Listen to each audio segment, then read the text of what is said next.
ISKCON मंदिर society से जुड़े स्वामी आमोग लीला दास ने स्वामी विवेकानंद और गुरु रामकृष्ण परमहंस पर दिए गए अपने आपत्तिजनक बयान के लिए माफी मांगी है।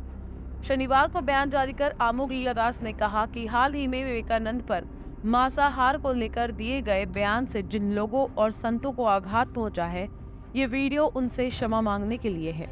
मेरी वाणी से जिसे भी आघात पहुंचा, मैं उनसे क्षमा चाहता हूं। उन्होंने आगे कहा कि मेरी मंशा ऐसी बिल्कुल भी नहीं थी। मैं ऐसा कुछ बोलूं जिससे किसी का हृदय दुखे। किसी ने प्रश्न उत्तर सत्र में इस बारे में सवाल किया, मैंने कुछ ऐसा बोल दिया जिसे सुनने वालों को दुख पहुंचा है। अपनी वाणी के लिए मैं हृदय से क्षमा मांगता हूँ। भविष्य में मैं ध्यान रखूंगा कि मुंह से ऐसा कुछ भी ना निकले जिससे किसी को दुख पहुंचे।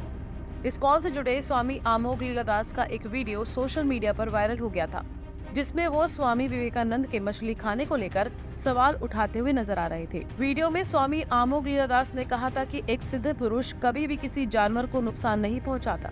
विवाद बढ़ने के बाद इस्कॉन मंदिर ने बयान जारी करते हुए कहा कि स्वामी विवेकानंद और रामकृष्ण परमहंस की टिप्पणी को लेकर आमोग लीलादास पर 1 महीने का बैन लगाया जा रहा है। प्रवचन के दौरान कहा था कि क्या कोई दिव्य पुरुष कोई जानवर को मारकर खाएगा? क्या कभी मछली खाएगा? मछली को भी दर्द होता है ना। और अगर विवेकानंद मछली खाए तो क्या एक सिद्ध पुरुष मछली खा सकता है? नहीं खाएगा। सिद्ध पुरुष के हृदय में करुणा होती है। स्वामी विवेकानंद के अलावा उन्होंने गुरु रामकृष्ण परमहंस के विचार जातो मत तथो पथ, जितने विचार उतने रास्ते पर भी टिप्पणी की और कहा कि हर रास्ता एक ही मंजिल तक नहीं जाता। स्वामी विवेकानंद ने कई बार मांसाहार पर विचार रखे थे। शिष्यों ने भी अपने गुरु यानी स्वामी विवेकानंद से मांसाहार पर सवाल किए थे, जिस पर उन्होंने अपनी राय जाहिर की थी। एक बार शिष्य ने स्वामी से पूछा था कि मछली और मांस का सेवन जरूरी है। इस पर स्वामी विवेकानंद ने शिष्य को मांस और मछली खाने की सलाह दी थी। स्वामी विवेकानंद ने कहा था कि अगर ऐसा करने से किसी तरह का कोई नुकसान पहुंचता है तो मैं उसका ख्याल रखूंगा। स्वामी विवेकानंद ने शिष्य से आगे कहा था कि हमारे देश की भीड़ को देखो, हर किसी चेहरे पर उदासी और दिल में साहस और उत्साह की कमी नजर आती है। उन लोगों के बड़े बड़े पेट हैं और हाथ पाँव में बिल्कुल भी जान नहीं है।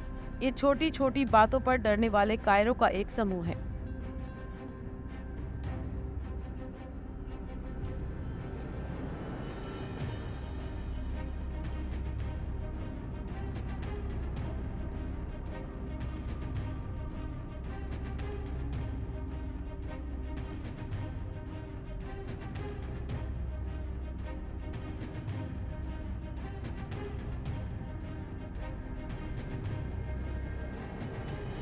Bureau report, BD TV Bharat.